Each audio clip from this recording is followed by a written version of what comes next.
تو مالدار کسے کہتے ہیں؟ جس کے پاس 52.5 تولہ چاندی یا اس کی قیمت کے برابر 4 چیزیں ہوں. 52.5 تولہ چاندی کے آج کے ریٹ کیا ہیں؟ آج 25واں روزہ ہے، 25واں کہہ رہا ہوں، 2025 کا پہلا روزہ ہے، 2025 رمضان کا پہلا روزہ. تو آج کی تاریخ میں 52.5 تولہ چاندی کے ریٹ کیا ہے؟ نیٹ پہ 2 منٹ میں نکل آئے گا، 1,80,000. تو شریعت میں جس کے پاس 4 چیزیں 52.5 تولہ چاندی کے برابر ہوں گی، کیونکہ یہ 52.5 تولہ چاندی کے ریٹ اوپر نیچے ہوتے رہتے ہیں نا، تو آج کی تاریخ میں تو 1,80,000 ہے.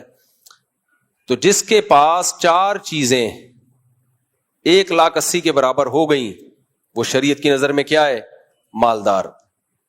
قرضے نکال کے. تو وہ 4 چیزیں کیا ہیں؟ سونا، چاندی، کیش اماؤنٹ اور تجارتی مال. تجارتی مال کسے کہتے ہیں؟ ہر وہ مال جو بیچا ہو خریدا ہو اس نیت سے کہ بیچوں گا، ان میں ایک شرط بھی ختم ہو گئی نا تو وہ تجارتی مال نہیں کہلائے گا. خریدا تھا بیچنے کے لیے، لیکن جس دن زکوٰۃ نکالنی تھی اس سے پہلے بیچنے کی نیت ختم ہو گئی تو وہ تجارتی مال نہیں رہا.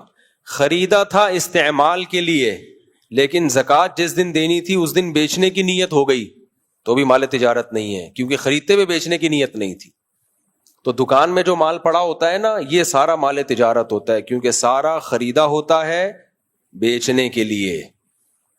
اس طرح اسٹیٹ ایجنٹ جو پلاٹ خریدتے ہیں بیچنے کے لیے، یا آپ اسٹیٹ ایجنٹ کو بولتے ہیں یار خرید اور بیچ، کمیشن رکھ لے اور بیچ لے، یا آپ بس بیچنا خریدنے کی نیت، خریدنا بیچنے کی نیت سے. ہر وہ چیز جو بیچنے کے لیے خریدی گئی ہو وہ کیا کہلاتی ہے؟ تجارتی مال. آپ نے چوزے خریدے بیچنے کے لیے کہ بڑے ہو کے بیچ دوں گا، مال تجارت ہے. آپ نے مرغی خریدی کہ انڈے دے گی، چوزے بیچوں گا، یہ مال تجارت نہیں ہے. سمجھ رہے ہو؟ کیونکہ مرغی جو خریدی تھی وہ بیچنے کے لیے نہیں، وہ انڈوں کے لیے. تو اس مرغی پہ زکوٰۃ نہیں ہے، کیونکہ مرغی خریدی تھی انڈے دینے کے لیے، انڈے اس لیے کہ اس کے چوزے بیچوں گا. تو بھائی جو چیز خریدی جا رہی ہے وہ بیچی نہیں جا رہی، جو بیچی جا رہی ہے وہ بیچنے کے لیے خریدی نہیں تھی.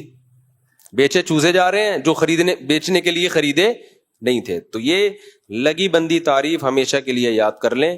ہر وہ مال جو بیچنے کی نیت سے خریدا ہو از کالڈ مال تجارت. اور سونا چاندی چاہے وہ استعمال کے ہوں یا نہ ہوں، بہر صورت ان پہ زکوٰۃ ہے.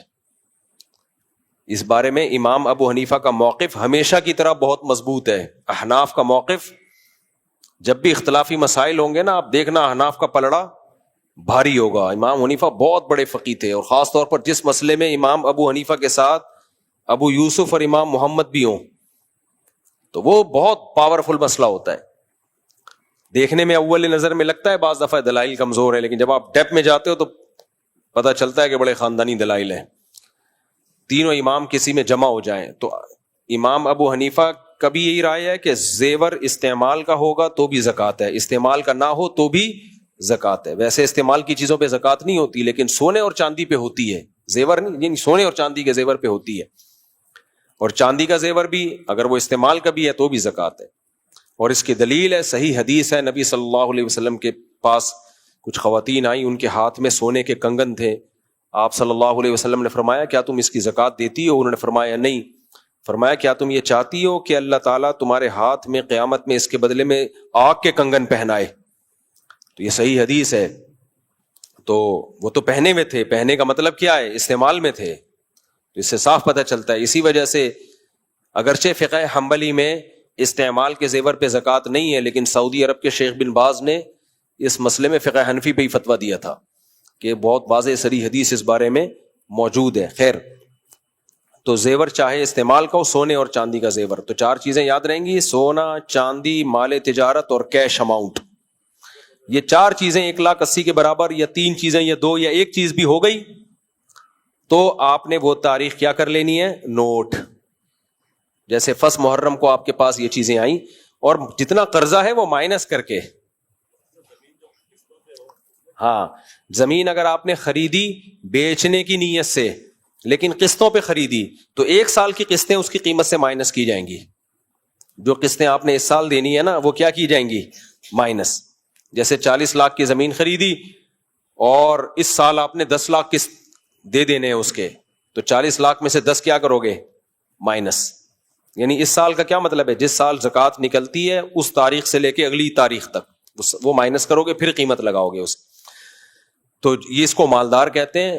جس دن آپ کے پاس اتنا اماؤنٹ آ گیا وہ تاریخ آپ نوٹ کر لو, پھر اگلے سال اسی تاریخ کو حساب کرو. دینا جب مرضی دے دو, حساب اس تاریخ کا ہوگا. دے دو بھلے قسطوں میں, قرضہ مائنس کر دو اس میں سے. سمجھتے ہو کہ نہیں سمجھتے؟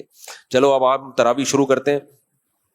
رمضان 2025 کی آج پہلی تراویح ہے, تو میرا تقریباً 2007 سے معمول ہے. بیان کے آخر میں سوال پوچھیں, ٹھیک ہے نا, تاکہ بیان پھر اب ڈسٹرب ہو جائے گا. 2007 سے میرا معمول ہے, جب سے میں اس مسجد میں امامت میں نے شروع کی ہے, کہ تراویح میں ہر تراویح کے بعد جو کچھ ہم نے پڑھا ہوتا ہے اس کا کچھ میں حصہ بیان کرتا ہوں. جو اہم آیات ہوتی ہیں جو ہماری عملی زندگی سے جن کا گہرا تعلق ہے, ان آیات کو میں ہائی لائٹ کرتا ہوں. مجھے قرآن دے دیں, کیونکہ تراویح کے دوران بہت ساری آیتیں آئی تھیں, میں نے سوچا تھا ان آیتوں پہ میں آج درس دوں گا. تو یہ روزانہ ہوا کرے گا, آپ لوگ اس میں پابندی سے اچھے بچوں کی طرح بیٹھا کریں گے. خواتین جو بیان سن رہی ہیں وہ بھی پابندی سے بیٹھیں, آپ لوگ بھی پابندی سے بیٹھیں. رمضان میں شروع میں 2-4 دن کا جوش ہوتا ہے, اس کے بعد آدھے لوگ مارکیٹ سے شارٹ ہو جاتے ہیں.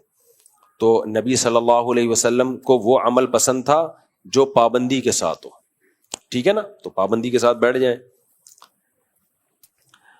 آج ہم نے سورہ بقرہ شروع کی ہے, سورہ فاتحہ سے. سورہ فاتحہ کی جو سب سے اہم ترین آیت ہے, پوری سورہ فاتحہ یہ سب سے اہم ہے, لیکن اللہ نے قرآن شروع کرنے سے پہلے ہم سے ایک معاہدہ کروایا ہے.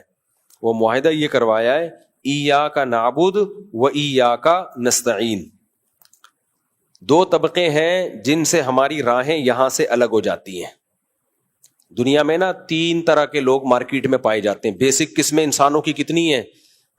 بولو 3. بیسک قسمیں 3 ہی ہیں. ایک وہ جو بالکل سرے سے خدا کا انکار کر دیتے ہیں, ایتھیس, ملحد. آج کل یہ پڑھے لکھے طبقے میں زیادہ ہو رہے ہیں جو سائنس پڑھ کے جن کی کھوپڑی آؤٹ ہو جاتی ہے, تکبر پیدا ہو جاتا ہے. حالانکہ سائنس انسان کو اللہ کے قریب کرتی ہے, اللہ سے دور نہیں کرتی, لیکن تکبر انسان کو اللہ سے دور کرتا ہے. علم کے بعد اگر تکبر آ گیا نا, تو وہ چونکہ چند چیزیں ثابت ہو گئی ہیں, ہم دیکھ رہے ہیں کچھ چیزوں کی سائنسی لاجک جو ہمیں پہلے سمجھ میں نہیں آتی تھی, اب سمجھ میں آنا شروع ہو گئی. تو ہم سمجھیں اب ہمیں سب کچھ سمجھ میں آنا شروع ہو گیا ہے. تو اب جو ہے ہم خدا کے بغیر بھی, یہ خوب یاد رکھو, ایک پوائنٹ کی بات کر کے بس آگے نکلتا ہوں. جب بھی کسی ایتھیس کی تقریر سنو نا, جو سائنس کے حوالے دے کے خدا کا انکار کر رہا ہو, ایک غلطی وہ لازمی کر رہا ہوگا اور اس کمبخت کے پاس اس کا جواب نہیں ہوگا, اور اس کو وہ پی جائے گا, اس کو وہ اسکپ کرے گا. جیسے قادیانیوں سے جب آپ مرزا غلام احمد قادیانی کی شخصیت پہ بات کرو گے کہ وہ شریف انسان تھا یا نہیں تھا, تو قادیانی زہر کا پیالہ پی کے 100 دفعہ مر جائے گا, اس سوال کا جواب دینے کی کبھی کوشش بولو نہیں کرے گا. وہ آپ کو ختم نبوت کے لفظ میں الجھائے گا کہ نبی خاتم النبیین کا یہ مطلب ہے, تو نہیں یہ مطلب ہے, تو ذلی نبی, تشریعی نبی وغیرہ وغیرہ میں الجھائے گا. کچھ بھی الٹا لٹک جائے گا. وہ اس پہ کبھی مناظرہ نہیں کرے گا کہ اس پہ ہم بحث کرتے ہیں کہ مرزا غلام احمد قادیانی شریف انسان تھا یا بدتمیز انسان تھا. وہ صحیح ہے نا, وہ شریف تھا ہی نہیں. آپ تجربہ کر کے دیکھ لو بھائی. اگر بالفرض نقل کفر نہ باشد, یہ ثابت بھی ہو جاتا ہے نبی آخری نبی نہیں تھے, تو کیا مطلب آپ کے بعد جو بھی نبی نبوت کا دعویٰ کرے مان لیں گے اس کو؟ تو نبی کا دعویٰ کرنے سے پہلے یہ ثابت کرنا پڑتا ہے کہ میں شریف انسان ہوں. نبوت کا دعویٰ اس کے بعد ہوتا ہے. تبھی ہمارے نبی صلی اللہ علیہ وسلم نے پہلے اپنا صادق اور امین ہونا ثابت کیا, پھر اپنا نبی ہونا ثابت کیا ہے. تو قادیانی یہ پہلا جو زیادہ امپورٹنٹ سوال ہے, اس کو کیا کر جاتے ہیں؟ اسکپ.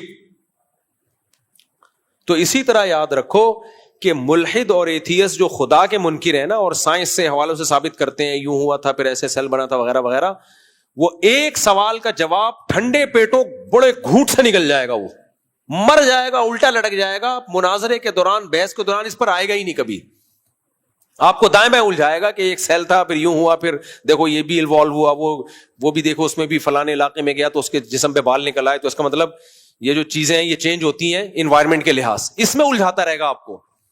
ابے کمبخت تو پہلے اس کا جواب دے کہ جو مادہ جس میں چینجنگ کے بغیر چینجنگ نہیں ہو سکتی، اللاجیکل کام کوئی ہوتا نہیں ہے، تو اتنا بڑا اللاجیکل کام کیسے ہو گیا کہ یہ پورا بن کیسے گیا پوری کائنات؟ وہ پہلا نقطۂ آغاز جس کو آپ بگ بینگ تھیوری کہتے ہو، وہ انرجی کہاں سے آئی؟ انرجی مادے میں کنورٹ ہوگی یا مادہ انرجی میں کنورٹ ہوگا تو اتنی بڑی انرجی، اتنی زیادہ انرجی، یہ اتنا سارا مادہ آ کہاں سے گیا؟ تو وہ الٹا لٹک جائے گا، کلابازیاں کھاتا رہے گا، بغلے جھانکتا رہے گا، اس سوال کا جواب کبھی بھی نہیں دے گا، بلکہ آپ کو اس سوال کا جواب دینے میں نا جو اعتراض اس پر ہو رہا ہے الٹا آپ پر اعتراض کر کے آپ کو الجھائے گا، اور آپ کو الجھائے گا کہ اگر ہم مان لیں کہ کوئی خدا ہے تو پھر خدا خود سے کیسے وجود میں آ گیا؟ سمجھ میں بات آ رہی ہے کہ نہیں آ رہی؟ حالانکہ اس کائنات کے بارے میں تو فزکس کے لاز ہیں مرتب کہ چینجر کے بغیر چینجنگ نہیں ہوتی، تو کریٹر کے بغیر کریشن کیسے ہو گئی؟ یہ اس کائنات کے بارے میں سائنس کے لا ہیں۔ خدا کائنات سے بالاتر ہے، جو کائنات سے بالاتر ہے اس کو ہمیشہ ماننے کے لیے تیار نہیں ہے، اور جو کائنات ہماری کھوپڑی میں آتی ہے اس میں فرض کر کے بیٹھے ہوئے ہیں کہ وہ ہمیشہ سے ہو سکتی ہے۔ سمجھ میں آ رہی ہے بات کہ نہیں آ رہی ہے؟ یعنی جس کا ہمیشہ سے ماننا ممکن ہے، گاڈ، خدا جو ہماری عقل سے بالاتر ہے، اس کو ہمیشہ سے ماننے کے لیے کہتے ہیں کیسے ہو گیا بھائی، اس کو کس نے بنایا؟ اور جو کائنات جو ہمیشہ سے ہو ہی نہیں سکتی، جس میں سائنسی لاز اپلائی ہوتے ہیں، فزکس کے قانون اپلائی ہوتے ہیں کہ نہیں ہو سکتی بھائی، اس کو کہتے ہیں کہ کیا یہ ہمیشہ سے ہے۔ تو یہ پاگل پنے والی باتیں، یہاں یہ جو بیس پوائنٹ ہے نا، یہ جو بنیاد ہے، اسٹارٹنگ پوائنٹ کائنات کا، اس کی ابتدا کس نے کی تھی؟ جب کچھ نہیں تھا تو کس نے بنا دیا؟ قرآن تو اس کا جواب دیتا ہے ایک ذات ہے جو کچھ کرنے میں کسی چیز کی محتاج نہیں ہے، اس کے ارادے کا نام ہے کن فیکون۔ کتنا آسانی سے حل کر دیا نا یہ عقدہ قرآن نے، آسمانی کتابوں نے۔ بھائی ایک ذات ہے، اس کو فقہا یا جو متکلمین ہیں وہ ٹرم یہ استعمال کرتے ہیں کہ اس کائنات میں دو قسم کے وجود ہیں، ایک واجب الوجود اور ایک ممکن الوجود۔ واجب الوجود اسے کہتے ہیں جس کا وجود اصل ہو، جو اپنے وجود میں غیر کا محتاج نہ ہو، اور دوسری چیز ہے یہ مادہ جو ممکن الوجود ہے، اس میں اس کا بھی امکان ہے کہ ہو، اس کا بھی امکان ہے کہ نہ ہو، تو ہونے کا کوئی سبب ہوگا تو ہو جائے گی، سبب نہیں ہوگا تو نہیں ہوگی۔ تو اللہ واجب الوجود ہے، اس کے ہونے کے نہیں، اس کے نہ ہونا یہ عجیب ہے، اس کا تو وجود اصل ہے۔ تو اس کا وجود اصل تھا، اس کے ارادے سے یہ کائنات پہلی مرتبہ وجود میں آئی، جب وجود میں آ گئی تو اس نے فزکس کے قوانین میں اس کو جوڑ دیا، وہ لا بنا کے چلا دیا اس کائنات کو۔ تو دنیا میں تین طبقے ہو گئے، ایک طبقہ تو وہ جو کمبخت خدا کے وجود کا منکر ہے، اللاجیکل، وہ کہتے ہیں ہماری آنکھ بھی خود بخود بن گئی، وہ ڈیجیٹل کیمرے کے بارے میں تو نہیں کہتا خود بخود بن گیا، لیکن انسانی آنکھ کی کاپی ہے ڈیجیٹل کیمرہ، اس کے بارے میں پھینکتا ہے کہ یہ خود بخود بن گئی، صحیح ہے نا؟ تو یہ بہت بڑے پھینکو ہیں، اس لیے یہ سائنس جو کر رہے ہوتے ہیں نا، اس سے متاثر ہونے کی ضرورت نہیں ہے۔ تو سائنسی ایجادات سے آپ متاثر ہو، سائنسی جو تحقیقات ہیں ان سے آپ متاثر ہو، سائنسی ہوائی فائرنگ سے ہم متاثر نہیں ہوتے، کیونکہ جو کمبخت تم پہ بیسک سوال ہوتا ہے اس کو تم پی جاتے ہو، اور پھر یہ سائنسدانوں کا متفقن علیہ نظریہ بھی نہیں ہے۔ بہت سے سائنسدان خدا کو مانتے ہیں، وہ کہتے ہیں کہ یہ ہو نہیں سکتا کہ یہ خود بخود اتنا زبردست نظام وجود میں آ گیا ہو۔ تو ایک طبقہ وہ ہے جو کہتا ہے خدا نہیں ہے، دوسرا طبقہ وہ ہے جو میجورٹی ہے، جو ہمیشہ سے مانتا آیا کہ نہیں، کوئی نہ کوئی گاڈ بولو ہے، لیکن اس کے پھر دو فرقے ہیں اس میں تو کوئی اختلاف نہیں ہے کہ خدا ایک ہی ہے۔ ہندو کیا کہتے ہیں؟ بھگوان کتنے ہیں؟ اصل بھگوان جو آسمانوں پر ہے وہ کتنے ہیں؟ منہ سے ارشاد فرمائیں، ایک۔ وہ کہتے ہیں یہ چھوٹے چھوٹے جو 50 روپے والا اور 100 روپے والا، یہ اس بھگوان کے روپ ہیں، اصل بھگوان کون سا ہے؟ تبھی وہ بھی جب کہتے ہیں نا بھگوان تو ان کی انگلی آسمان کی طرف جاتی ہے. اصل کون سا ہے؟ ایک. عیسائیوں سے پوچھا جائے گاڈ یا اللہ یا خدا کتنے ہیں تو وہ جواب میں کیا کہیں گے؟ ایک جو آسمانوں پہ ہے. یہودیوں سے پوچھا جائے وہ بھی کیا کہیں گے؟ ایک جو آسمانوں پہ ہے. تو اس میں تو سب کا اتفاق ہے کہ وہ خدا کتنے ہیں؟ ایک ہے. اللہ ماشاء اللہ کچھ بے وقوف قسم کی قومیں ایسی بھی ہیں جنہوں نے, لیکن زیادہ تر میجورٹی 99.9% یہ کہ خدا ایک ہی ہے, جو کریٹر ہے وہ ایک ہے. اس کے اندر پھر دو ٹکڑے ہیں. جو خدا کے منکر ہیں ان سے تو کوئی لینا دینا ہی نہیں ہمارا, تو پاگل لوگ ہیں. وہ پاگل اس لیے ہیں کہ ایک طرف وہ یہ مانتے ہیں کہ کوئی بھی کام لاجک کے بغیر ہوتا نہیں ہے, اور اس کائنات کی ابتدا کیسے ہوئی ویسے ہی. ٹھیک ہے نا, اتنی بڑی یار. یعنی یا تو تم پھینکنے کو غلط سمجھتے ہو, کہتے ہو سائنس جو ہے مشاہدے پر کو مانتی ہے, ہوائی باتوں کو نہیں مانتی. سائنس مشاہدے کا نام ہے, سائنس میں ہوائی باتیں نہیں ہوتی. بالکل صحیح ہے, ہوائی باتیں نہیں ہوتی, لیکن آپ یہ اصول اس وقت توڑ دیتے ہو جب آپ کہتے ہیں وہ کائنات کی ابتدا ہوئی, تو وہاں یہ اصول کیا کر دیتے ہو؟ توڑ دیتے ہو, کہتے ہیں ایسے ہی ہو گئی. وہاں تو آپ نے بہت بڑی پھینکی, یعنی پھینکتے نہیں تھے, جب پھینکنے پر آئے تو اتنی بڑی پھینکی ہے کہ وہ کیچ ہو نہیں رہی ہے. خیر, تو جو ایک خدا کو مانتے ہیں نا, عیسائی ہیں, یہودی ہیں, ہندو ہیں, سکھ ہیں, سارے کیا کہتے ہیں؟ ایک. لیکن یہاں گڑبڑ ہو رہی ہوتی ہے. اب اس بات کو اچھی طرح سمجھو تاکہ ایاک نعبد و ایاک نستعین سمجھ میں آئے. مسئلہ یہاں سے نہیں ہوتا ہمارا عیسائیوں سے یا ہندوؤں سے کہ بھگوان, اصل بھگوان کتنے ہیں, اصل خدا کتنے ہیں. مسئلہ یہاں سے ہوتا ہے پکار کے لائق, عبادت کے لائق, اسباب سے ہٹ کے اختیارات, بگڑی بنانے کے اختیارات اللہ کے سوا کسی اور کے پاس بھی ہیں یا نہیں ہے. قرآن یہ کہتا ہے کہ نہیں ہے. اللہ نے یہ سارے اختیارات اپنے پاس رکھے ہیں, کسی کو دیے ہی نہیں ہے اللہ نے. ہندو سے آپ پوچھو گے, ہندو کہے گا بھائی اصل بھگوان کون ہے؟ وہی ہے جو آسمانوں پر ہے.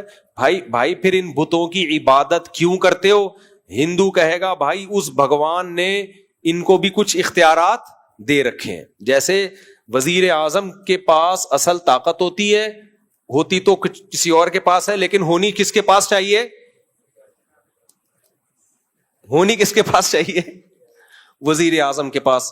اور خود وزیر اعظم کس کے پاس ہوتے ہیں؟ وہ اب استغفر اللہ سیاسی باتیں آ گئی. تو وزیر اعظم کے پاس اصل طاقت, پھر جھوٹ بولنے میں گناہ نہ ملے نا, رمضان جھوٹ بول لیتے ہیں یار, ہوتی ہے دنیا میں اصل طاقت کس کے پاس ہوتی ہے؟ وزیر اعظم کے پاس ہوتی ہے. تو وزیر کیا کرتا ہے کہ اپنے اختیارات تقسیم کر دیتا ہے. وزیر اعظم کے پاس بھی ہوتی ہے پاور, لیکن پانی کا محکمہ ایک الگ وزارت کو دے دیا, ہیلتھ کا محکمہ وزارت ہیلتھ کے پاس ہے, مختلف قسم کے 20 قسم کے, وزارت تعلیم الگ, وزارت اوقاف الگ, وزارت حج الگ. اب آپ حج کرنا چاہیں, اگر آپ کے وزیر اعظم سے ڈائریکٹ تعلقات ہیں تو بھی ٹھیک ہے, لیکن اگر وزارت حج کے پاس چلے جائیں تو بھی آپ کا کام بن جائے گا. وزیر اعظم نے بھائی اس کو بھی رائٹ دیا ہے, اس کو بھی رائٹ دیا, اس کو بھی رائٹ دیا, وغیرہ وغیرہ. تو دنیا میں جو شرک ہوا ہے نا, عیسائیوں میں آیا, ہندوؤں میں آیا, وہ کیا آیا کہ جو اصل بھگوان یا اصل گاڈ یا اصل اللہ ہے, اس نے کچھ نیک بندوں کو خوش ہو کے اولاد کا اختیار دے دیا, ان کو دے دیا. بھائی بارش برسانے کا اختیار فلانے کو دے دیا, تو اب اللہ کے عطا کرنے سے اس کے پاس بھی اختیار آ گیا ہے. یہ وہ شرک ہے جس کی الحم سے لے کے والناس تک قرآن نفی کر رہا ہے. اور آج مشرک سے کہا جائے کہ بھائی تم نبی سے مدد کیوں مانگتے ہو, تو وہ جواب میں کہتے ہیں نبی اصل میں مختار نہیں ہے, اللہ نے اختیارات دے دیے ہیں. تو یہی شرک تو ہندو کر رہے ہیں, کہہ رہے ہیں بتوں کو اللہ نے اختیارات دے دیے.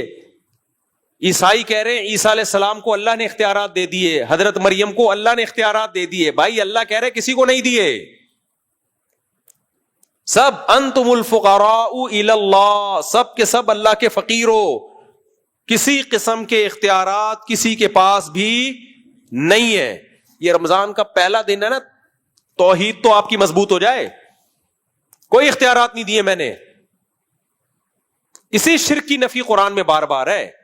اگر ہم یہ تعویل مان لیں کہ بھائی اللہ کے اختیارات دینے سے اس کے پاس آ گئے ہیں, تو پھر یہ بار بار جو قرآن کہہ رہے ہیں ایاک نعبد, اے اللہ ہم تیری ہی عبادت کریں گے, و ایاک نستعین, مدد صرف کس سے مانگیں گے؟ تجھ سے. یہ لفظی غلط ہو جائے گا. اے اللہ تجھ سے مانگیں گے اور اس سے بھی جس کو تو نے اختیارات دیے ہوئے ہیں. یہ ہونا چاہیے تھا نا.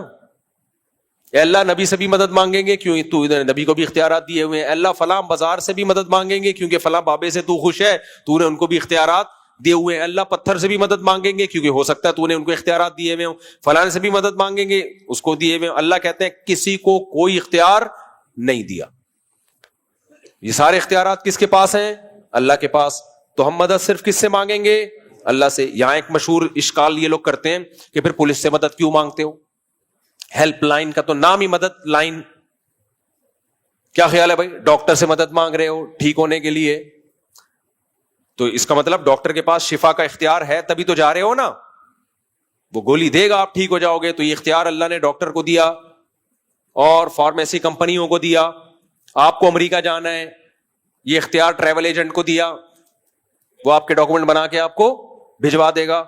مدد مانگتے ہو جگہ جگہ, صبح شام مدد مانگ رہے ہوتے ہو. جو بیساکھی سے چلتا ہے وہ چلنے والے سے مدد مانگتا ہے, پانی پلا دے.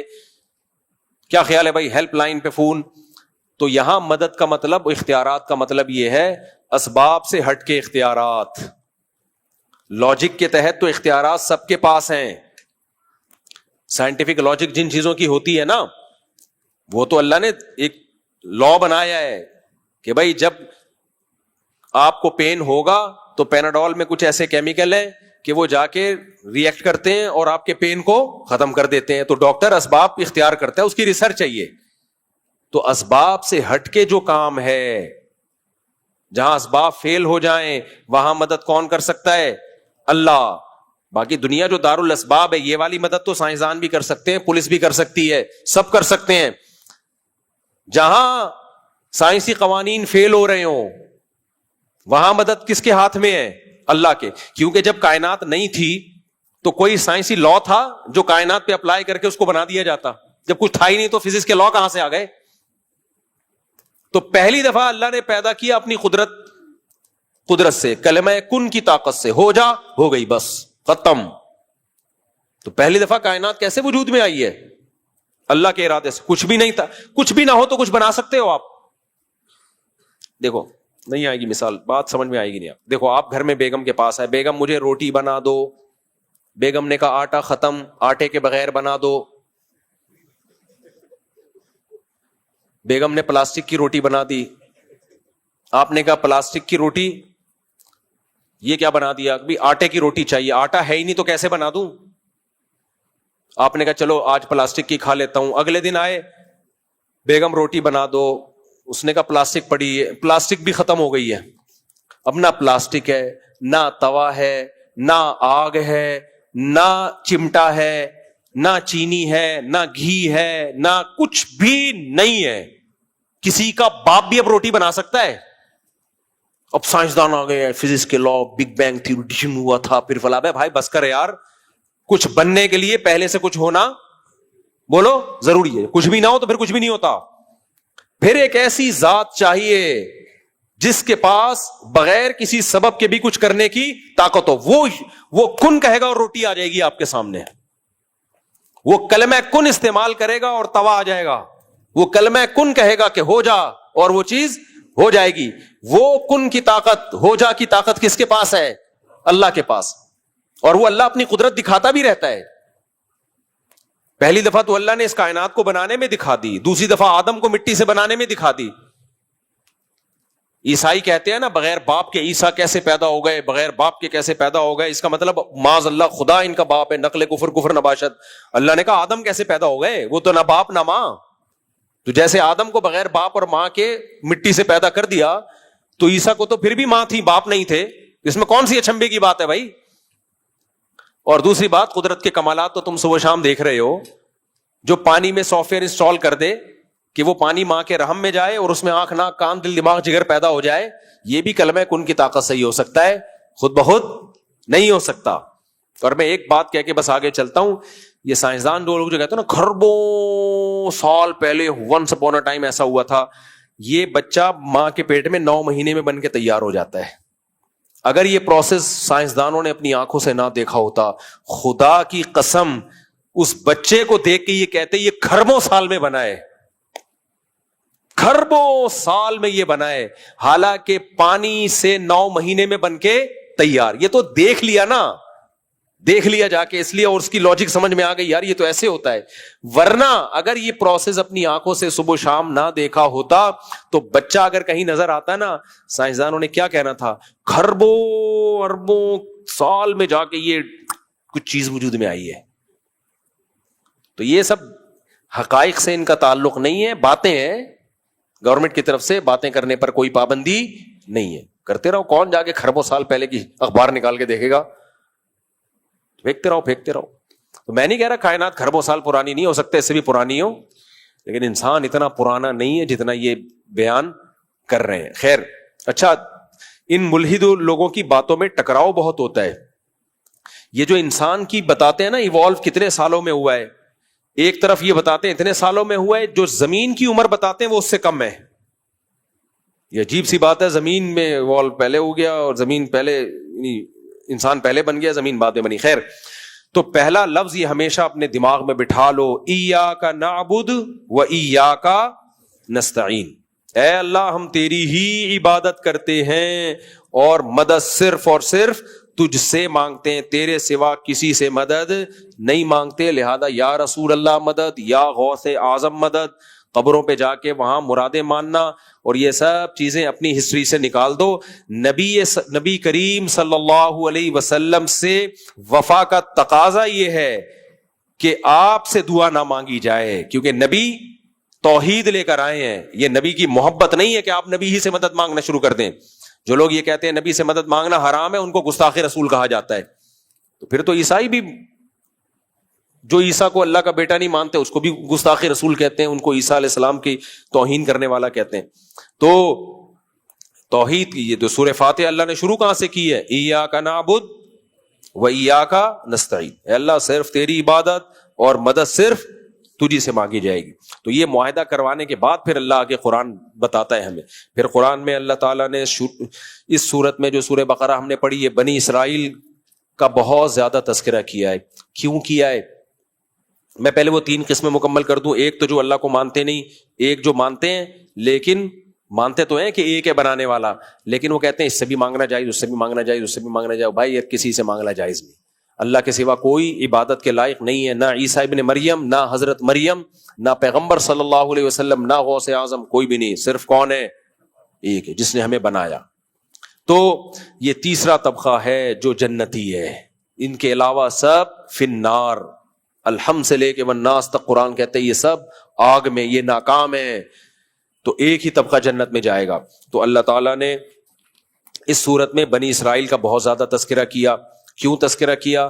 اس لیے کہ جیسے ہمیں اللہ نے کتاب دی, ہم سے پہلے موسیٰ علیہ السلام کو بھی دی, عیسیٰ علیہ السلام کو بھی دی, انہوں نے اپنے پیغمبروں کے ساتھ کیا کچھ کیا. تو اللہ ہمیں بتا رہے ہیں کہ تم اسلام کے ساتھ ایسا مت کرنا. وہ کیا گڑبڑ کرتے تھے؟ آج وہ سارے جرائم اس امت میں بھی موجود ہیں. گڑبڑ یہ کرتے تھے, ایک آیت یہاں پر آئی, فرمایا کہ ان الذین یکتمون ما انزلنا من البینات والہدی من بعد ما بیناہ للناس, کہ ہم نے تورات اور انجیل میں ہدایت نازل کی, حق اور باطل کو بیان کیا. ان کے علماء کیا کرتے تھے؟ جو باطل علماء تھے وہ ان آیتوں کو چھپاتے تھے. ایک اور جگہ پہ اللہ نے فرمایا یحرفون الکلم عن مواضعہ, یہ بہت امپورٹنٹ آیت ہے. جو آیت جس مقصد کے لیے نازل ہوتی تھی نا, اس کو اس مقصد سے ہٹا کر کسی دوسرے رخ پہ لگا دیا کرتے تھے. اس کو کہتے ہیں معنوی تحریف. کیا کہتے ہیں اس کو؟ معنوی تحریف. بھئی آیت تو ہے, ہم مانتے ہیں قرآن کا, اللہ, یہ تورات اللہ کا کلام ہے, انجیل کس کا کلام ہے؟ اللہ کا, لیکن اس کا یہ مطلب نہیں ہے. بھئی کیا مطلب ہے اس کا؟ وہ مطلب ہے جو ہم بتا رہے ہیں. اور یہ کام کرتے کیوں تھے؟ پبلک کو خوش کرنے کے لیے، کیونکہ پبلک خوش رہے گی تو ہدیے اور نذرانے بولو آتے رہیں گے. آج جو لبرل اور سیکولر قسم کے علماء آ رہے ہیں نا سوسائٹی میں، ان پر بھی یہ آیت پورے طور پہ صادق آتی ہے، اور جو بدعتی علماء ہیں ان پر بھی پورے طور پہ صادق آتی ہے یہ آیت. بدعتی لوگ کیا کرتے ہیں، قرآن میں جو توحید کی آیتیں ان کا مطلب اٹھا اٹھا کے چینج کرتے ہیں تاکہ یا رسول اللہ مدد کے نعرے لگتے رہیں، یا علی مدد کے نعرے لگتے رہیں، لوگ ہمیں عاشق رسول کہہ کہہ کے ہدیے اور نذرانے دیتے رہیں. حالانکہ قرآن کہتا ہے قُلْ لَا يَعْلَمُ مَنْ فِي السَّمَاوَاتِ وَالْأَرْضِ الْغَيْبَ إِلَّا اللَّهُ، اے نبی کہہ دیجئے غیب کا علم اللہ کے سوا کسی کو نہیں ہے. کتنی واضح آیت ہے. نبی سے بار بار وہ پوچھا کرتے تھے کہ آپ بتائیں، آپ یہ چشمے جاری کر دیں، آپ بتائیں قیامت کب قائم ہوگی. تو نبی نے فرمایا کہ انما انا بشر مثلکم، میں تمہاری طرح کا انسان ہوں. بھائی انسان کے پاس مستقبل کا علم نہیں ہوتا، جو باتیں اللہ مجھے بتا دیتا ہے تو میں بتا دیتا ہوں، مجھے کیا پتا قیامت کب قائم ہوگی. اور تم جو مجھ سے پوچھتے ہو کہ چشمے جاری کر دیں اور یہ باغات پیدا کر دیں، حل کنت الا بشر رسولا، میں تو صرف بشر ہوں اور اللہ کا رسول ہوں، انسان ہوں. تو جیسے انسان کے پاس یہ طاقت نہیں ہوتی کہ وہ اشارہ کر کے چشمے جاری کر دے، تو میرے پاس بھی طاقت نہیں ہے. جو میرا دعویٰ ہے اس پر مجھ سے دلیل مانگو، جو میں نے دعویٰ نہیں کیا اس پہ مجھ سے دلیل مت مانگو. اب آج لوگوں نے تحریف کر کے کیا کر دیا. ایک بھائی مولانا صاحب کی تقریر میں سن رہا تھا، وہ کہہ رہے تھے دیکھو اللہ نے نبی سے فرمایا کہ اے نبی ابو جہل سے کہہ دو انما انا بشر مثلکم، میں تمہاری طرح کا انسان ہوں. توجہ ہے نا آپ لوگوں کی، کیسے کیسے اسکالر تحریفات کر رہے ہیں. اے نبی آپ کہہ دو کافروں سے کہ میں تمہاری طرح کا انسان. وہ کافر سامنے کون تھے؟ ابو جہل ابو لہب لوگ تھے نا. اور کہتے دیکھو لیکن صحابہ سے کیا فرمایا، نبی صلی اللہ علیہ وسلم 100 میں وصال رکھتے تھے، بڑے لمبے لمبے روزے. تو صحابہ نے کہا کہ ہم بھی رکھیں گے. آپ نے فرمایا ایکم مثلی، تم میری طرح تھوڑی ہو. اب دیکھو دونوں کا مطلب الگ الگ ہے نا. آپ نے فرمایا تم میری طرح نہیں ہو، کیا مطلب جتنی اللہ نے مجھے طاقت دی ہے اتنی تمہارے اندر طاقت نہیں ہے. میں اللہ کا پیغمبر ہوں، میرا اللہ سے ایک رشتہ ہے، تو میں لمبے روزے رکھ سکتا ہوں، تم غروب آفتاب میں افطار کر لیا کرو. تو تم اس چیز میں مجھے فالو مت کرو. میں زیادہ وقت بھوکا رہ سکتا ہوں، نبی کی برداشت کی طاقت امتی سے زیادہ ہوتی ہے. یہ مطلب ہے نا، اور تو کوئی مطلب نہیں ہے. لیکن بھائی صاحب نے کیا کیا، انکار کر دیا کہ ایکم مثلی. نبی نے فرمایا تم میری طرح نہیں ہو. تو کیا مطلب، میں بشر نہیں ہوں، میں تو فرشتہ ہوں، میں تو نور ہوں، تم میری طرح نہیں ہو. پھر اس آیت میں تعویل کیا کی کہ دیکھو یہ تو کافروں سے خطاب ہے کہ میں تمہاری طرح کا انسان ہوں. تو کہا کافروں سے یہ خطاب کیا تمہاری طرح کا انسان ہوں، صحابہ سے کہا کہ تمہاری طرح کا انسان نہیں ہوں. تو صحابہ کی اولادیں ہم ہیں، ہم نبی کو اپنی طرح کا انسان نہیں سمجھتے، بشر سے اعلیٰ سمجھتے ہیں. اور یہ ابو جہل کی اولاد ہیں، کیونکہ ان سے خطاب ہی یہی ہوا تھا کہ میں تمہاری طرح کا انسان ہوں. لہذا ابو جہل کی اولاد جو ہے معاذ اللہ نبی کو اپنی طرح کا انسان سمجھتی ہے. وہ جو نعرے لگ رہے ہیں، او خطیب زندہ باد فلانا. ہم نے کہا دیکھو یار، یہ ہے آیتوں کو اس کے اصل موضوع سے ہٹا دے. اس کا آسان جواب ہے. لیکن جذباتی اسکالر نعرے بازی جہاں زیادہ تر لگ رہی ہو نا، عام طور پہ، ہمیشہ نہیں، بعض نعرے ٹھیک بھی ہوتے ہیں، عام طور پر وہ خطیبوں کے چسکے لے رہے ہوتے ہیں، تقریروں سے چسکے لینے کے لیے بیٹھے ہوتے ہیں. ان کا حقیقت تک پہنچنے سے کوئی تعلق نہیں ہوتا. ان کے بارے میں قرآن نے کہا ہے ما یاکلون فی بطونہم الا النار. ایسے خطیب اور ایسے اسکالر جن کو لوگوں سے واہ واہ مل رہی ہے اور ہدیے نذرانے مل رہے ہیں، یہ اپنے پیٹ میں جہنم کے انگارے ڈال رہے ہیں. جتنا کھانا ہے آگ کھا لو، یہ آگ ہے جو تم کھا رہے ہو. بھائی جواب یہ ہے کہ نبی نے ابو جہل سے جو فرمایا وہ بھی درست فرمایا، صحابہ سے جو فرمایا وہ بھی درست فرمایا. ابو جہل سے جو فرمایا اس کا مطلب الگ ہے. مطلب میں تمہاری طرح کا انسان ہوں، یعنی حقیقت اور ماہیت میں بشر ہوں. میرے والد عبداللہ تھے، میری والدہ آمنہ، میری اولاد سب انسان ہیں. جتنے بھی سید آج دنیا میں پائے جاتے ہیں سارے انسان ہیں، یہ کوئی اور مخلوق ہے وہ. اور یہ جو صحابہ سے آپ نے فرمایا میں تمہاری طرح نہیں ہوں، کیا مطلب، میرے اندر برداشت کی قوت تم سے زیادہ. وجہ اس کی یہ کہ میں پیغمبر ہوں, میرا اللہ سے تعلق تم سے زیادہ. تو اس کا کون منکر ہے بھائی؟ اس کائنات میں سب سے زیادہ اللہ کے قریب کون تھے؟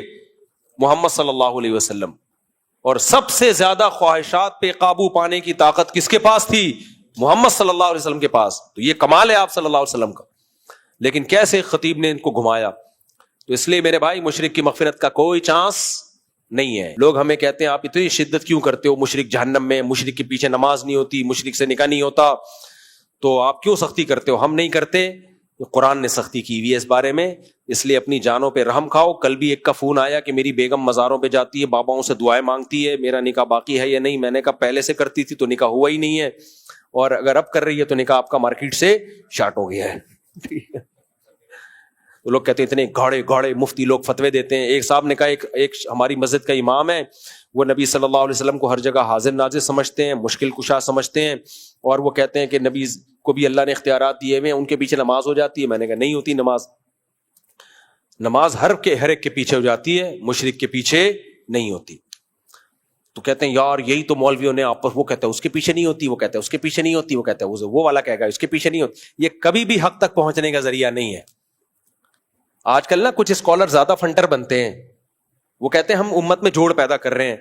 بھائی کیسے کر رہے ہو؟ کہتے ہیں امت ساری ٹوٹ گئی ہے. وہ کہتا ہے اس کے پیچھے نماز نہیں ہوتی, وہ کہتا ہے اس کے پیچھے نماز نہیں ہوتی, وہ کہتا ہے وہ کافر ہے, وہ کہتا ہے وہ کافر ہے. یہ سب غلط ہیں بھائی. اگر ایک دوسرے کو کافر کہنے سے سارے غلط ہو گئے تو پھر عیسائی ہمیں کافر کہتے ہیں, ہم عیسائیوں کو کافر کہتے ہیں, اس کا مطلب دونوں کیا ہو گئے؟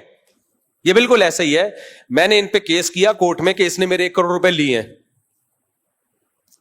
میں کورٹ میں ان کو لے کے پہنچ گیا, عدالت نے اس کو بلایا, ہاں بھائی. اس نے بولا نہیں انہوں نے میرے 1 کروڑ روپے لیے ہیں. جج کہتے ہیں لو, یہ کہتے ہیں اس نے 1 کروڑ روپے لیے ہیں, وہ کہتے ہیں اس نے 1 کروڑ لیے. تفاوت دونوں یہاں سے جا کے, تم دونوں غلط ہو. دنیا میں ایسے جج کو کوئی بیٹھنے دے گا کرسی پہ؟ نہیں آئی میرا خیال ہے بات. جج کہنا شروع کر دے, ابے مفتی صاحب کہہ رہے اس نے میرے, آپ کا نام کیا ہے؟ عبد الرحمان, عبد الاحد نے 1 کروڑ روپے لیے ہیں. عبد الاحد کہہ رہے ہیں مفتی صاحب نے 1 کروڑ روپے میرے لیے ہیں. وہ اس کو کہہ رہا ہے اس نے لیے ہیں, وہ کہہ رہا ہے یہ چور ہے, وہ کہہ رہا ہے وہ چور ہے. تم دونوں غلط ہو. عدالت دونوں کو چترول لگانے کا حکم دیتی ہے. پھر چوتھا آتا ہے, وہ کہتا ہے مفتی صاحب عبد الاحد کو کہہ رہے ہیں یہ چور ہے, عبد الاحد مفتی صاحب کو کہہ رہے ہیں یہ چور ہیں, اور عدالت کہہ رہی ہے یہ دونوں چور ہیں, لہذا تینوں چور ہیں. یہ آج کچھ اسکالرز ہیں جو اس طرح سے فرقہ واریت ختم کر رہے ہیں. سمجھ میں آ رہی ہے بات کہ یہ سارے فرقے غلط ہے. وہ کہتے ہیں اس کے پیچھے. بھائی اس میں دیکھا جائے گا کون صحیح کہہ رہا ہے اور کون غلط کہہ رہا ہے. ایسے نہیں ہو جاتا کہ میں نے کہا اس نے چوری کی, عدالت میں آ کے اس نے کہا اس نے چوری کی, عدالت کہے گواہ لے کر آؤ بھائی. دلائل سے جس کا صحیح ہونا ثابت ہو جائے وہ صحیح ہے, اور جس کا چور ہونا ثابت ہو جائے وہ کیا ہے؟ چور. ہم بھی بعض دفعہ کہتے ہیں فلانے کے پیچھے نماز نہیں ہوتی, وہ کہتے ہیں ہمارے پیچھے نہیں ہوتی. لوگ کہتے ہیں سیکولر لبرل لوگ کہتے ہیں, اور کچھ اسکالر کہتے ہیں دونوں ہی غلط ہیں. دیکھو یہ ایک دوسرے کے پیچھے نماز نہیں پڑھتے. تو بھائی ایک دوسرے کے پیچھے اگر کوئی نماز نہیں پڑھ رہا تو اس کی اگر معقول ریزن شریعت سے دیکھی جائے گی, پھر فیصلہ کیا جائے گا اس میں صحیح کون ہے اور غلط کون ہے. تو شریعت سے اگر آپ تو قرآن نے کہا ہے فلا وربک لا یؤمنون حتی یحکموک فیما شجر بینہم, جب بھی ان میں اختلاف ہوگا تو شریعت سے فیصلہ کروایا جائے گا. جس کو شریعت صحیح کہے گی اس کو صحیح کہا جائے گا, جس کو شریعت غلط کہے گی اس کو غلط. یہ نہیں کہا جائے گا کیونکہ دونوں ایک دوسرے کے پیچھے نماز نہیں پڑھتے لہذا دونوں غلط ہیں, یا دونوں ایک دوسرے کو کافر کہتے ہیں لہذا دونوں کیا ہیں؟ غلط ہیں. آج کل یہ منجن چل رہا ہے مارکیٹ میں, وہ کہہ رہے ہیں یہ غلط ہے, وہ کہہ رہے ہیں یہ غلط ہے, یہ دونوں ہی غلط ہیں. تو اس لیے ہم اتنے براڈ مائنڈڈ نہیں بنتے کہ امت میں جوڑ پیدا کرنے کے لیے مشرک کے پیچھے بھی نماز کی اجازت دے دیں. اتنے براڈ مائنڈڈ ہمارا اپنا مذہب ہوتا تو ہم اجازت دے دیتے. ہمارا تھوڑی ہے بھائی, یہ دین کس کا ہے؟ اللہ کا ہے. تو میں اس جوڑ کا قائل نہیں ہوں کہ آپ جوڑ پیدا کرنے کی شرعی حدود ہی توڑ دیں. ایک باؤنڈری اللہ اس کے رسول نے کھینچی ہے, اس باؤنڈری کو جوڑ پیدا کرنے کے لیے کراس کرنے کی اجازت نہیں ہے. ہاں جوڑ اس طرح سے پیدا ضرور ہو سکتا ہے کہ ایک دوسرے کے خلاف نفرت انگیز تقریریں نہ کریں, آپ اپنا عقیدہ 2 اور 2 4 کی طرح بیان کر دیں, جس نے ماننا ہے مان لے, نہیں ماننا ہے نہ مانے. اب ہم یہ نہیں کرتے کہ جو شرک کر رہا ہے جا کے بندوق پکڑ کے اس کو توحید کرانا شروع کر دیں. ہم سمجھ رہے ہو, یہ نہیں ہم کرتے. بھائی ٹھیک ہے, جس کو نہیں سمجھ میں آ رہا وہ جو جیسی سمجھ میں آ رہا ہے ویسے کر لے. کیا فیصلہ کون کرے گا قیامت کے دن؟ اللہ تعالیٰ کر لے گا. ہندو بھی تو ہزاروں بتوں کی پوجا کرتے ہیں. کبھی ہم نے کسی ہندو کے سر پہ کھڑے ہو کے بولا بھائی کیوں کر رہا ہے تو پوجا؟ ہم اس کو بتا دیں گے بھائی اللہ آخرت میں تم سے پوچھے گا, اور وہ بھی جب بتائیں گے جب وہ ہم سے پوچھ بھی نہیں رہا تو پھر ہم بتائیں گے بھی نہیں اس کو. ابھی کیا ہوا, پھر ملاوی میں غیر مسلم آیا مسلمان ہونے کے لیے نا, تو مجھے اس کی زبان نہیں آتی تھی, تو میں نے ایک ساتھی کے ذمہ لگایا کہ ان کو سمجھاؤ عقیدہ توحید کیا, مسلمان ہونا چاہتے ہیں, اسلام کے ایکسپلین کرو. انہوں نے جو ایکسپلینیشن کی پورا حاجی عبدالوہاب صاحب کا بیان شروع کر دیا. ہماری آنکھ اللہ کے حکم سے دیکھتی ہے, ہمارے کان اللہ کے حکم سے سنتے ہیں, ہم چکتے زبان سے, لیکن کس کا ارادہ ہوتا ہے. میں نے کہا بھائی بس کر دے یار, سیدھا اس کو موٹا موٹا عقیدہ توحید بتا دے. اچھا میں اردو میں کہہ رہا تھا کہ وہ ان کو افریقی زبان میں ٹرانسلیٹ کرے نا, وہ پھر ٹرانسلیشن میں وہ لمبی تقریر. میں کہہ رہا تو ہی کر لے بھائی, اس کو میں نہیں کر رہا. تو اس کو وہ اسلام کے موٹے موٹے عقائد سکھا دو بھائی. اتنی ڈیپ میں جا کے اللہ کے حکم سے ہم دیکھتے ہیں, اللہ کے حکم سے, بھائی اس کو سیدھا موٹی موٹی چیزیں, وہ پاگل ہو جائے گا گھر جا کے. میں دیکھ رہا ہوں, یہ میں نہیں دیکھ رہا, اللہ دکھا رہا ہے مجھے. کچھ لوگوں کو وہم ہو جاتا ہے اس میں. ایک صاحب کو میں نے کہہ دیا کہ آپ کو اس دوا سے فائدہ ہوا, کہتے ہیں استغفر اللہ, دوا سے نہیں, فائدہ تو اللہ سے ہوتا ہے, دوا تو محض ایک ذریعہ ہے. میں نے کہا تو پورا کھسکے گا, بتا رہا ہوں میں, پوری تیرے ہل جائے گا پورا, بتا رہا ہوں میں. تو سب کو ایک یہ طے شدہ بات ہے یار, اللہ چاہے گا تو دوا سے فائدہ ہوگا, نہیں ہوگا تو نہیں ہوگا. یہ تو مسلمان کے انڈرسٹوڈ ہے, یہ تو طے شدہ بات ہے. بار بار اس کا تذکرہ کرنا تو یہ تو وہمی ہونے کی علامت ہے. تو اتنا زیادہ ایکسٹریم لیول پہ وہمی بننے کی ضرورت نہیں ہے. مسلمان کا پہلے سے طے شدہ عقیدہ ہے. تبھی تو قرآن نے بھی کیا کہا ہے, قرآن بھی غیر ضروری احتیاط کا حکم نہیں دیتا, غیر ضروری احتیاط. اب قرآن ایک جگہ یہ کہتا ہے کہ حلال و حرام کرنا صرف کس کا کام ہے, اللہ کا. لما تحرم ما احل اللہ لک, اے نبی جس چیز کو اللہ نے حلال کیا آپ اس کو حرام نہیں کر سکتے. لیکن قرآن دوسری جگہ کہہ رہے ہیں ہم نے نبی کو بھیجا اس لیے کہ اللہ کہ وہ عیسیٰ ابن مریم کو اس لیے بھیجا یا دوسرے پیغمبروں کو اس لیے بھیجا کہ وہ جن چیزوں کو انہوں نے حرام کیا ہوا ہے اس کو حلال کر دیں, جس کو حلال کیا ہوا ہے اس کو حرام کر دیں. اب ایک طرف اللہ کہہ رہے حلال حرام میں کرتا ہوں, ایک طرف اللہ کہہ رہے نبی کریں گے.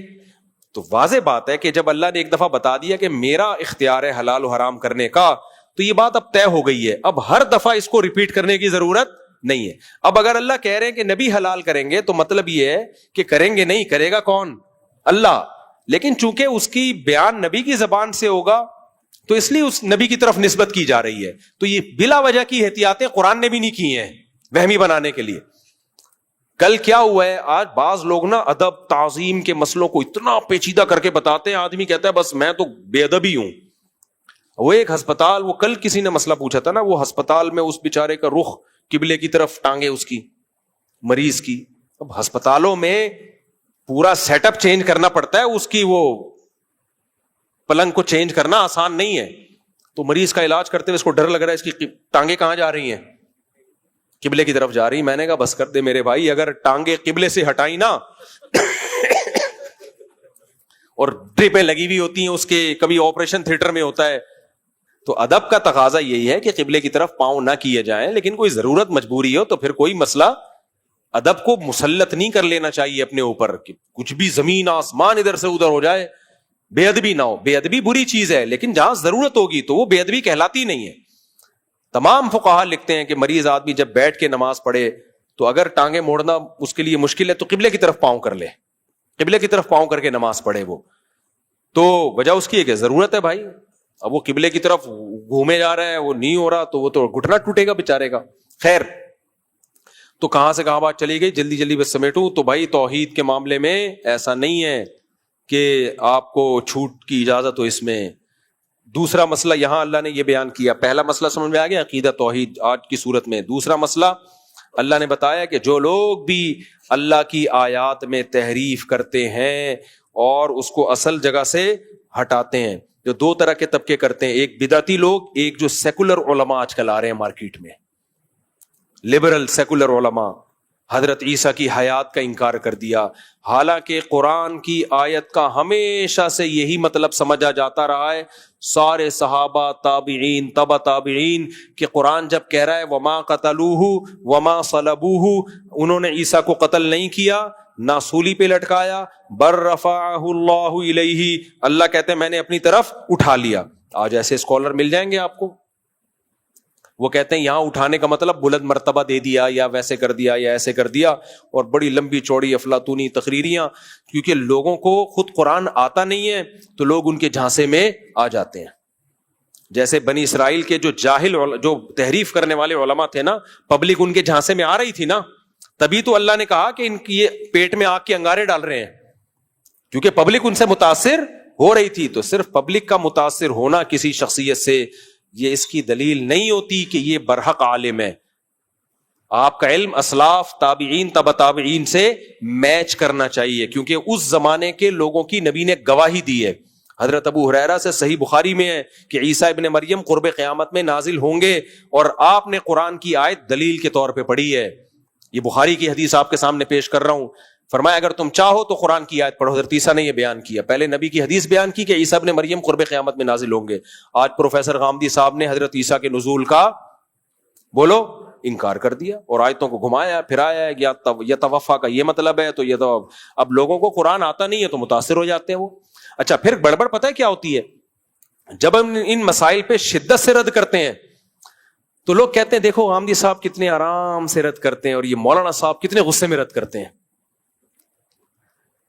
فروعی مسائل جو اختلافی ہو نا امت میں, ان میں شدت سے رد کرنا جائز نہیں ہے. ان میں دلائل دونوں طرف ہوتے ہیں, لیکن جب مسئلہ اجماعی ہوگا نا تو چونکہ دین سے علماء کو محبت ہے, ان کو لگتا ہے کہ یہ تو اتفاقی مسائل میں تحریف ہو رہی ہے, تو ان کا غصہ آنا بد اخلاقی نہیں ہے بلکہ غیرت اور حمیت کا تقاضا ہے کہ یار اتنے بڑے بڑے مسائل کو آپ نے پینا شروع کر دیا. ہر جگہ خوش اخلاق نہیں ہوتے, غیرت کی کمی کی وجہ سے بھی بعض دفعہ آدمی کے اخلاق اچھے ہو جاتے ہیں. دیکھو کوئی شخص آیا, آپ کی چپل آپ کی اجازت کے بغیر پہن کے دکان چلا گیا, واپس آیا, آپ ایک دم آگ بگولا ہو گئے, بد اخلاق ہو, یار غلطی ہو گئی, سوری بھی کر رہا ہے, چھوڑ دو. یہاں آپ کے لال پیلے نیلے ہونا کس کی علامت ہے؟ اور ایک دفعہ ہوا ہے تو یار اتنا غصہ نہیں ہے, یار تمہارا دوست ہی ہے. لیکن چپل استعمال کی, اللہ نہ کرے نامناسب مثال ہے, بیگم استعمال کر لی, استغفر اللہ, بیگم لے کے چلا گیا, آپ کا دوست نے آپ کے ساتھ خیانت کی اور بیگم سے ٹاکرا لگا کے بیگم کو بھگا کے چلا گیا. 1 مہینے بعد پکڑا گیا اور سوری کر رہا ہے. آپ کہو گے کوئی بات نہیں یار, میں خوش اخلاق آدمی ہوں, ٹھیک ہے آپ نے سوری کی, مجھے اچھا لگا, نائس ٹو میٹ یو, اپنا خیال رکھیے گا. یہاں اخلاق نہیں, یہ کیا ہے؟ یہ غیرت ختم. تو علماء چونکہ دین کا علم جانتے ہیں, قرآن و سنت کو جانتے ہیں, ان کو پتا ہے کہ کس مسئلے میں اختلاف کی گنجائش شریعت نے رکھی ہے. رفع الیدین ہو گیا, زور سے آمین آہست, ان میں ایکسائٹڈ ہونا ٹھیک نہیں ہے. اور کچھ مسئلے ایسے ہیں جو بھائی واضح متفقون علیہ احادیث ہیں, اجماعی عقیدے صدیوں سے چلے آ رہے ہیں, اس میں یہ نہیں ہوگا کہ کوئی بھی اٹھ کے دائیں بائیں کر لے قرآن کی آیت کو اور ہم کہ ایکچولی یہ اس میں ان اسکالر کا اختلاف ہے. بھائی آپ کو حق کس نے دیا اختلاف کرنے کا؟ آپ کو کس نے, آپ ہوتے کون ہو اختلاف؟ 15ویں صدی میں آپ پیدا ہو رہے ہو, ساری زندگی آپ کی یونیورسٹیوں میں مختلف ٹاپک پڑھاتے ہوئے گزری, چند کتابیں آپ نے پڑھ کے آپ اسکالر بن گئے, اور آپ ابو حنیفہ کا مقابلہ کر رہے ہو, امام شافعی کا مقابلہ کر رہے ہو, امام احمد کا مقابلہ کر رہے ہو, امام مالک کا مقابلہ کر رہے ہو, امام بخاری کا مقابلہ کر رہے ہو, امام مسلم کا مقابلہ کر رہے ہو, ابن تیمیہ کا مقابلہ کر رہے ہو, بڑے بڑے محدثین, عبداللہ بن مسعود آپ کے مقابلے میں, ابو ہریرہ آپ کے مقابلے میں, اور آپ دلیل کیا دیتے ہو؟ میں صرف پیغمبر کی بات کو مانتا ہوں, باقی کسی کو نہیں مانتا. اس کا مطلب یہ سارے کس کا کلمہ پڑھتے تھے پھر یہ, اور پیغمبر کی بھی نہیں مان رہے ہوتے, اصل میں وہ بھی اپنی طرف سے تشریح کر رہے ہوتے ہیں.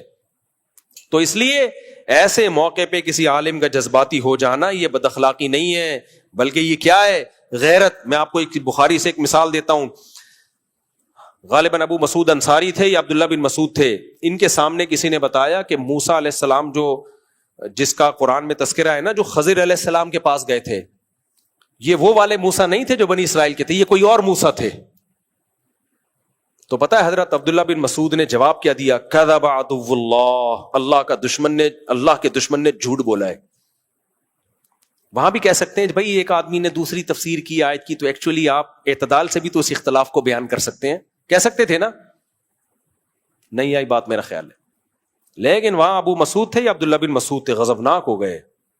کیوں بھائی اتنی واضح آیت ہے, موسیٰ علیہ السلام قرآن میں جگہ جگہ موسیٰ, جگہ جگہ موسیٰ, اور بخاری کی حدیث پھر انہوں نے پیش کی کہ نبی نے پورا یہ واقعہ بیان کیا ہے, تو بغیر دلیل کے آپ نے اس موسیٰ سے کوئی اور موسیٰ مراد لے لیا. تو کتنا غصہ آیا, کیا فرمایا, کذبا عدو اللہ, اللہ کے دشمن نے جھوٹ بولا ہے. حالانکہ وہ تھے مسلمان جنہوں نے یہ بولا تھا, بغیر دلیل کے اتنی بڑی بات قرآن کی طرف کیوں منسوب کر دی؟ اس پہ غصہ آیا اور کیا کہا, کذبا عدو اللہ, اللہ کے دشمن نے جھوٹ بولا ہے. کتنے سخت الفاظ. تو آپ کیا کہو گے, عبداللہ بن مسعود بد اخلاق تھے معاذ اللہ, یا ابو مسعود انصاری تھے؟ عبداللہ بن مسعود میرے ذہن سے نکل گیا. یہ صحابی بد اخلاق تھے معاذ اللہ. غیرت. بھئی اس طرح سے ہم لوگوں کو تفسیریں کرنے دے دیں کہ کچھ بھی اڑا کے کہیں لگا دو, تو اس پہ تھوڑا ریئیکشن, مضبوط ریئیکشن کرنا پڑتا ہے. تو اس طرح جو پروفیسر غامدی صاحب اتنے میٹھے بن کے بیڑا ہی غرق کر دیا نا مسائل کا, سود خالصتاً سود کو بھی حلال قرار دیا ہے, خالصتاً سود کو. ایک تقریر میں ان کی سن رہا تھا کہ کرنسی کے بدلے میں جب آپ دیتے ہیں نا, اس کی ایک قسم ایسی جو 100% متفقون علیہ سود ہے, اس کے جواز کا ایک لاجک پیش کر کے فتویٰ دے دیا. خیر, تو حضرت عیسیٰ کی حیات کا انکار کر دیا وغیرہ وغیرہ. تو یہ وہ تحریف ہے میرے بھائی جس پہ بہت سخت سزا ملنے کا خطرہ ہے. رمضان کا روزہ اسلام کا رکن ہے. یہ جو ہم رمضان کے روزے رکھتے ہیں یہ ارکان اسلام میں سے ہے, اس کے بغیر اسلام کمپلیٹ نہیں ہوتا. اللہ نے 2 لوگوں کو اجازت دے دی, 2 لوگوں کو روزہ چھوڑنے کی, مریض اور مسافر. غامدی صاحب نے فتویٰ دے دیا کہ کل اگر آپ کا امتحان ہے اور آپ ٹینشن میں ہیں تو آپ روزہ چھوڑ سکتے ہیں. آپ کہاں سے نکالا آپ نے؟ اسلامی ارکان بھی آپ نے نہیں بچائے بھائی. اس کی باؤنڈری کیا ہے؟ ایک آدمی کا کل پیپر ہے, ایک آدمی کی کل شادی ہے.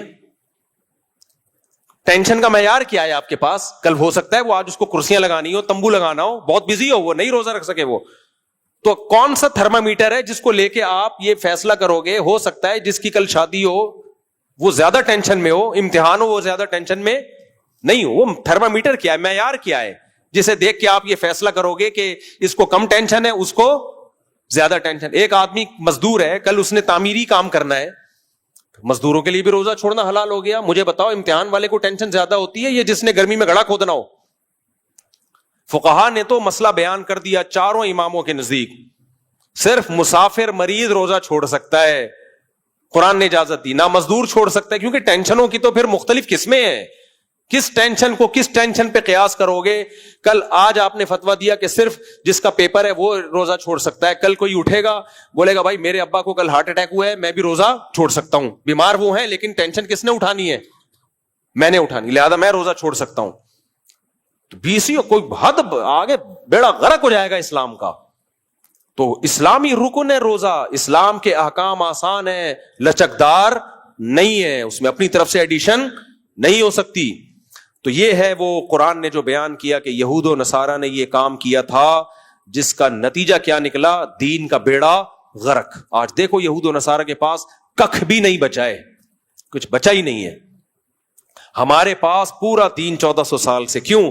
فقہائے کرام نے اس کو کتابوں میں مدون کر دیا صدیوں پہلے, تاکہ اپنی طرف سے کوئی قرآن و سنت کی تشریح نہ کرے. لوگ کریں تو کتاب میں تلاش کریں, کتاب میں تلاش کریں کہ قدیم فقہا نے لکھا ہے کہ نہیں لکھا. تو جو ان قدیم فقہا سے ہٹے گا دین میں تحریف کا ذریعہ بن جائے گا.